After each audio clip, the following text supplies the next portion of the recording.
Aloha. Thanks for joining us tonight. You're watching The Fontaine Factor, and tonight we have a great show for you. We're going to be talking about education reform and specifically about the Hawai'i P-20 initiative.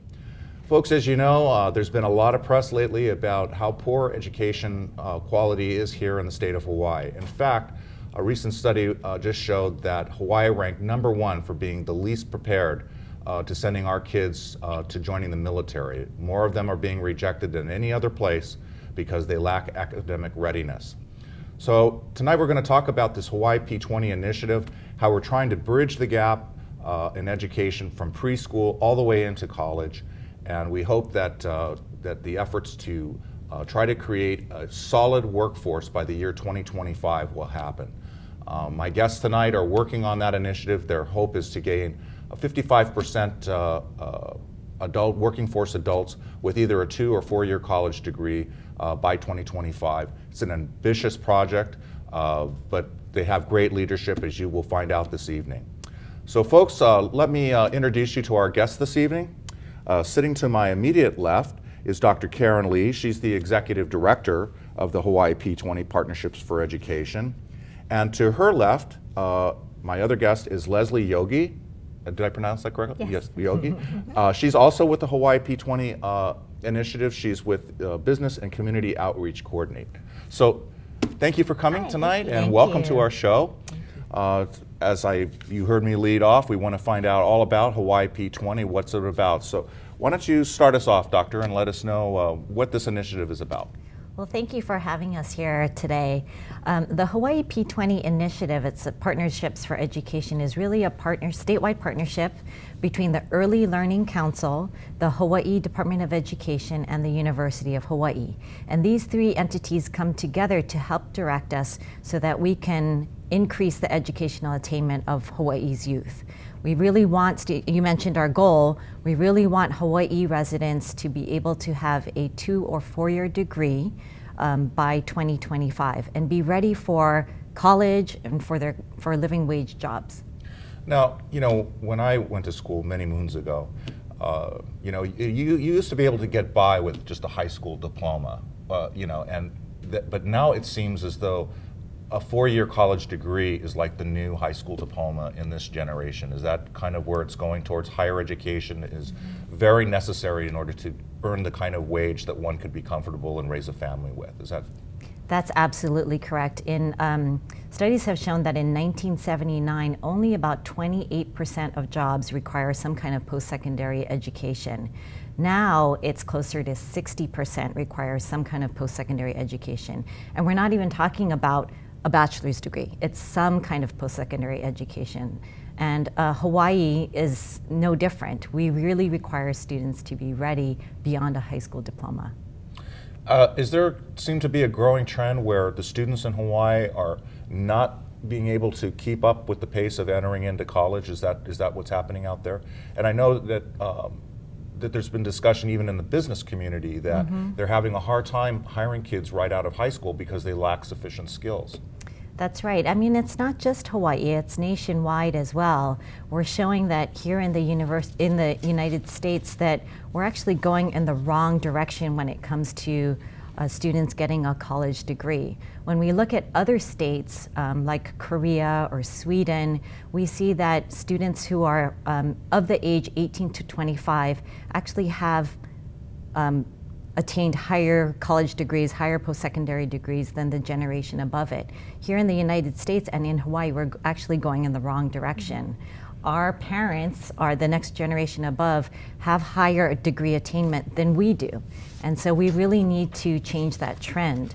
And it's not just for college. A lot of people make mention of the fact that maybe some students aren't ready to go to college or don't want to go to college, but it's actually the same for students going into a career.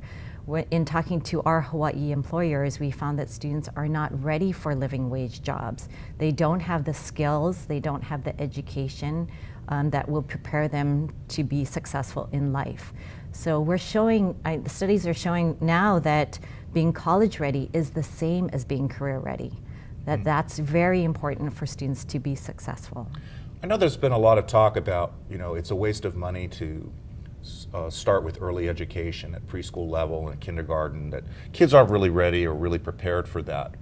But I think from what I've heard from the statistics, that it's so important that kids be at a reading level comparable to their grade by at least third grade. Is that correct? That's correct. That's correct. So the research shows that that's a big indicator of students' success beyond third grade. And that is for students to be reading at grade level by third grade.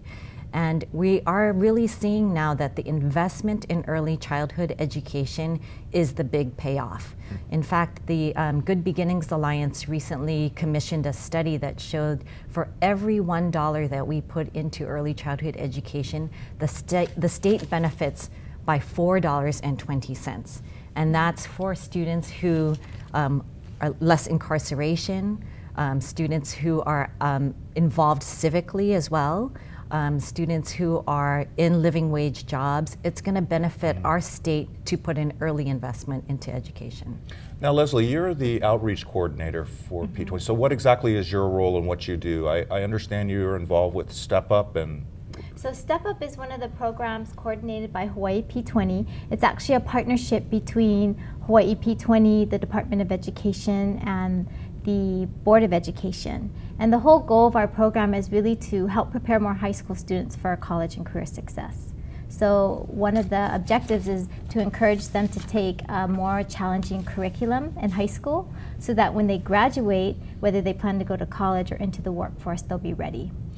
Now, I mean, you would think that kids would already be motivated to wanting to take those courses rather than offer them a separate diploma, a step-up diploma. Are you really finding that the kids are engaging in this and are more motivated because they're obtaining this additional degree? I mean, what's the benefit for them? So I think one of the objectives of our program is really to help the students as well as the parents to see what the benefits are between the two diplomas. So we're actually encouraging students to earn what's called the Board of Education Step-Up Recognition Diploma. It's an optional diploma that's offered in the public high schools. And because it's an option, a lot of times students and parents don't know which path they should take. And so our goal is really to show them that taking these challenging classes will really help prepare them and make a difference when they graduate. How many kids have you gotten involved with this program so far? Currently we have over 12,300 students statewide that have signed up for the program. We have asked them to sign a pledge form to say yes, they really want to study hard, stay in school, and earn this diploma. And it requires a student as well as a parent signature to signify the commitment on both of their parts. And then they're enrolled in what's called our Step Up Scholars program. So as a parent, if I wanted to find out more about this program, where would I look to find it and get more information? So we have a website. It's called www.stepuphawaii.org. Right now we are accepting applications for the class of 2015, which are this year's 9th graders. So they have until May 31st to pledge for our program. So this is not available for students that are not attending public school, is that correct? Yes, because the Board of Education Step-Up Recognition Diploma is only offered in public schools. Our program specifically focused for public high school students. Now, have you folks gotten partnership with private industry in this so that there's obviously could be potential preferential appointment to careers? I understand UH is a partner in this as well. They are also as well looking at the students that are willing to step up and do the extra work. Yep, exactly. One of the things we wanted to do with this diploma is to really show the benefits. And so we have different partners that are offering incentives for students who actually graduate with this diploma. So we have admission incentives to local Hawaii colleges, including University of Hawaii, Hawaii Pacific University, and Chaminade University. We also have employers that have stepped up to help us. So one of the employers is Hawaiian Electric Company, who is going to be giving preferential treatment in the hiring process. It doesn't mean that they're necessarily going to get the job, but in the interview process, they'll be able to move up. Sort of like veterans preference points. Exactly, right? If they have the diploma. And we've also worked with local employers like City Mill and Island Movers who will waive both of those companies, you actually have to take a math exam in order to qualify to work there. And so what they're saying is students that actually graduate with a diploma will be able to waive that part of the employment application process. Terrific. So it's great that we've gotten so much support from the local community, because it really shows that taking a rigorous curriculum and stepping up for your future is what it's all about. Now, also part of your program, you have Gear Up, which is a federally funded program. Can you tell us a little bit what Gear Up is about? So Gear Up is a federally funded grant that we received through the Department of Education. And the whole mission of our grant is really to help prepare more of our low-income, underserved represented populations for college. So we do a lot of outreach with the schools and helping prepare these students for higher education. Well, I think it's terrific. I mean, for years now we've had that same type of assistance from Kamehameha schools, but it's been primarily focused with our Native Hawaiian population. So this program actually fills that gap for underprivileged kids or kids that come from poor economic backgrounds, and allowing them some choices and some solution. I think that one of the things that kids that grow up in that type of housing projects is that they can never get out of it. It's like this continuing cycle of third and fourth generation welfare recipients, and their future seems bleak. But these kinds of programs actually help kids to get excited about their education and show them that they have opportunities. Is that pretty? Yes, definitely. We've actually done some studies based upon our program and students that we've worked with, that students that do receive services from Gear Up have a higher rate of graduating on time, have a higher rate of earning the honors diploma in high school, and a higher rate of going to college. Terrific. Than the rest of the DOE. So it's great. These programs are really successful and have made a big difference. Fantastic. Folks, if you're just joining us, you're watching The Fontaine Factor.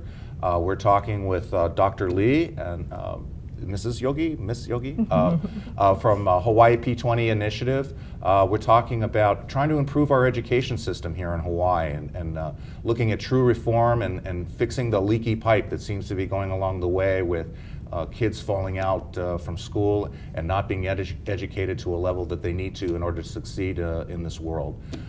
So again, thank you folks for joining us. We kind of hit the midway, so I wanted to let everyone know that if they just tuned in. Dr. Lee, let's talk about the P3 initiative. Now, what is that all about? So P3 stands for the Preschool to Third Grade Initiative. That is part of one of our components, early childhood, within the Hawai'i P-20 Partnerships for Education Initiative. The P3 effort really is funded by W.K. Kellogg Foundation, which is based out of Michigan, and they have given us funds to be able to start 5 what we call demonstration sites throughout the state. 2 of those sites are aligned with our DOE Race to the Top, a successful application from the U.S. Department of Education. And those sites are in Nanakuli Waianae and also the KKP zone, the Ka'u Ke'au Pahoa zone in the Big Island. Those are 2 demonstration sites where we work closely with preschools, early childhood providers, family providers who are educating our students up until kindergarten, as well as our elementary schools, kindergarten through 3rd grade. And so we're really working on the transition from early childhood or preschool up until kindergarten, 1st, 2nd, and 3rd grade, to the end of having all 3rd graders read by grade level by 3rd grade. And so how do you assess that? I mean, how do you do the assessment on the reading level? Is it some sort of test that they have to do or be able to show some kind of proficiency? How are you measuring the success? Good question. The final test really is the Hawaii assessment test, Hawaii State Assessment Test, and that will test students for their 3rd grade reading level. In between, though, we are really working on prepping students in preschools to be able to understand how a book works from beginning to end, to be able to recognize letters, to be able to recognize numbers, to understand how that really works, and to kind of increase the rigor of what students are learning in early childhood centers so that when they hit kindergarten, they are ready to learn. And so it's a similar parallel to students, as Leslie had mentioned with the Step Up campaign, getting students ready for a rigorous high school diploma to be ready for a college and career. So it's kind of a parallel universe. The P3 effort is really working on these specific sites. I actually only mentioned 2. There are 3 other: Windward, Barrington, and also on the Big Island we have Honoka'a. So those are the 5 sites that we're working with, and we have partners that we work with to get students Now, ready. is this program going to be looking at expanding more, or are you going to be adding more project sites? Is it all dependent upon funding, or? Dependent upon funding, the Ka'uke'au Pahoa zone actually was just added a couple of months ago. So we started out with 2 in 2009. We added 2 more in 2010, and we just added the KKP area this year. But the idea is that they would be sort of like incubators. We could try some new ideas, work with community partners in the area, really try some new assessments in the area as well. And ideally, when we see success, we would be able to scale that up to a statewide level. So every site is a little different, because the communities are very different. And we try to get family interaction. We try to improve leadership in that area. We look at curriculum and assessment, but we try to make it specific to that community to see what really can work. It's not a one-size-fits-all type of model. And we've been finding that that's really been helpful in the community. Awesome. Overall cost of the program, a lot of people are very wary of what we're already spending in terms of tax dollars for our education system, getting very little in return. But the P3 initiative, by educating preschoolers, how much does it actually save taxpayers in the long run or the return that the taxpayers actually get by investing into these kinds of programs? Well, first I should mention that the P3 effort is completely private funded. We do not have any state funds going to that effort. But when the Good Beginnings Alliance did their study, it was $1 that we invest in early childhood returns $4.20. So that's and a that money great comes return. from where in terms of productiveness of the student and later in life? Is that how they derive that? Yes, so it's really looking at cost savings as well as students who are able to earn a living wage. So we look at students who are saving tax dollars by not being incarcerated, because we show that education, if students attain a certain level of education, they're less likely to be in jail. These students also are those who tend to vote. These are students who tend to have their own health insurance. These are people who tend to be in living wage jobs. So there, a number of different factors play into that. But a return of $4.20 on every dollar is pretty good. Absolutely. Economically. Yeah. Well, I think overall we need to have our students be able to compete on a global level, and they're not able to do that right now. We're not at the point, and that's not just Hawaii. That's in the United States and nationally right now. We have, the amount of students that are dropping out. They're not able to even handle college work because they just don't have the necessary tool set. I remember having a meeting with President Marcy Greenwood from UH, talking about the enormous cost that the university has to spend in terms of doing remedial training of students that are enrolling at UH, and that it's costing taxpayers more because we're just everybody's not lifting the heavy load like they need to. Right. Part of the problem when I heard you speak before, that you identified, was the lack of tracking students from beginning to end. And so we talk about data tracking. Lesli, maybe you could speak on that, or I'll just throw it out to both of you. Who's the expert on that aspect of what P-20 does? Well, it is a strand of P-20 that we are looking at, and that's really to be an expert on data when it comes to tracking students across these different entities. I mentioned early on, we're a partnership of the Early Learning Council, the Hawaii Department of Education, and the University of Hawaii. And what's really nice about this is that we have all of the leadership at the table. We are partners together, and we're really trying to work on what we can do to be invested in making sure that all of our Hawaii's keiki are being educated. And one of the ways that we do this is through our longitudinal data program. Right now, we don't have funds to be able to build it out the way that we want to. And so we're really working together to try to track students to the best of our ability. We have a longitudinal data systems executive committee, and at the table is the University of Hawaii provost, who's number 2 at the University of Hawaii. We have Kathy Matayoshi, who comes to that meeting, our Department of Education superintendent. We have Terry Locke, who's the governor's early childhood coordinator. And we also have Dwight Takamine, the director of the Department of Labor and Industrial Relations, as well as a bunch of other people who are going to make this happen. And we have agreements between these entities to be able to share our data so we can see what kind of jobs our students are going into, how prepared they are for college. And it's a really nice partnership. And so we've already started to see the fruits of that labor as we track some of the students throughout the state. We also have a program going on with a Western interstate exchange between Hawaii, Washington, Oregon, and Idaho.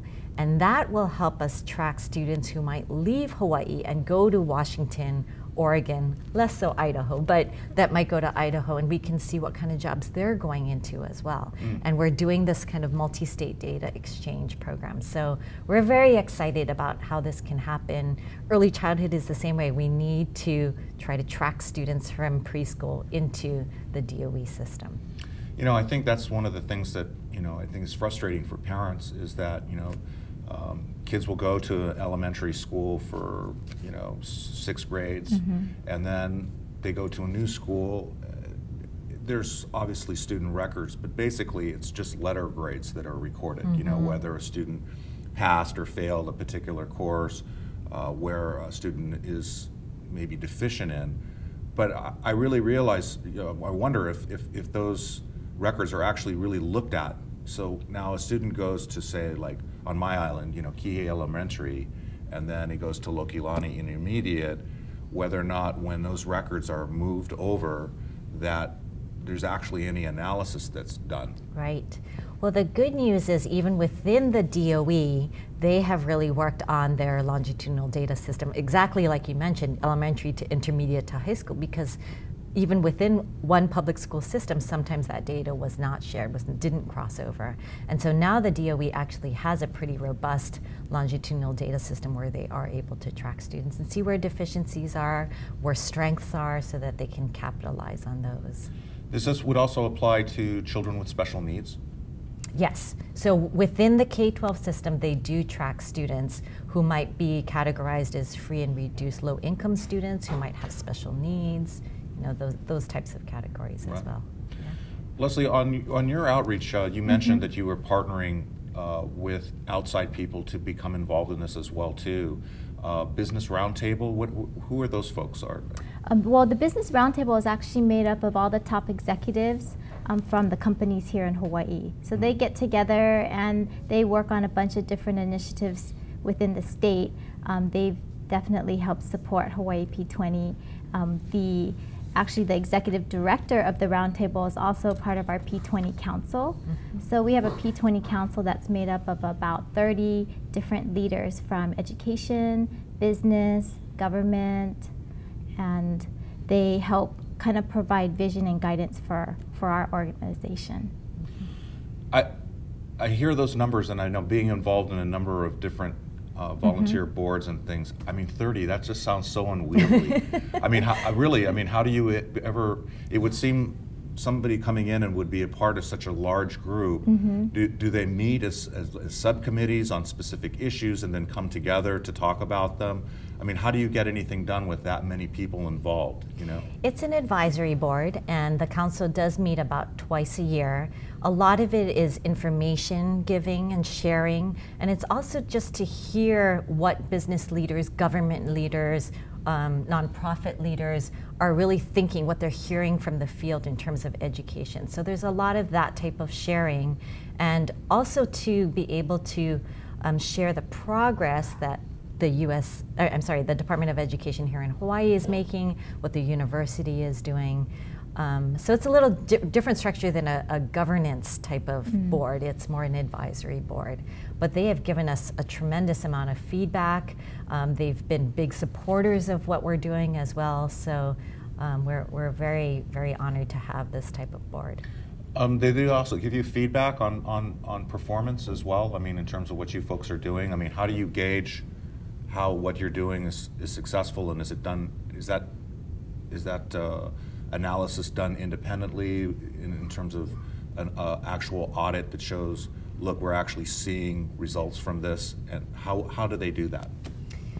Well, there are a couple of things. Because we're largely grant funded as an organization, each individual grant will have audits going on. For instance, the Gear Up program, there is an annual audit, and we need to show that we're making progress. So not just to the board, but also to our funders, we need to show that the dollars are going to something that is showing outcomes. So that's one level. And then also we meet more regularly with the executive committee of the P-20 Council, and that's made up of Marcy Greenwood, our president of the University of Hawaii, Kathy Matayoshi from the DOE, and then Bob Peters from the Early Learning Council. So they will give us a little more structured feedback, more frequent as well than the P-20 Advisory Council. Well, I really want to thank both of you for all the tremendous work that you're doing. I was so impressed when I met you at the CSG conference that I wanted to make sure that I had you on this show and share the great work and the progress that you're making, trying to make our education system better here in the state of Hawaii. It's so, so important. If parents want to get involved in terms of this program and want to learn more, where should they go, Leslie? I think the best way for parents to get involved would be within our Step Up campaign. So they can go to our Step Up website. It's www.stepuphawaii.org. We also have a lot of information and resources that they can use to help prepare their child for success in school. So we definitely recommend them going to that website. They can also go and speak with their child's counselor to see how they're doing and help their child to stay on track while they're in school. That's the bottom line, right? Having the parents stay Exactly. involved. We It's want not them to get it's not the involved. school's responsibility, No, it's a village that raises them. Exactly. Well, folks, we're almost out of time. I want to thank you for joining us this evening. This has been another episode of the Fontaine Factor. Please write us and let us know how we're doing, good or bad, and or if you have suggestions for future shows, please email me at repfontaine@capital.hawaii.gov. That's repfontaine@capital.hawaii.gov. And again, thank you so much for watching, and we look forward to you viewing us again soon. Thank you.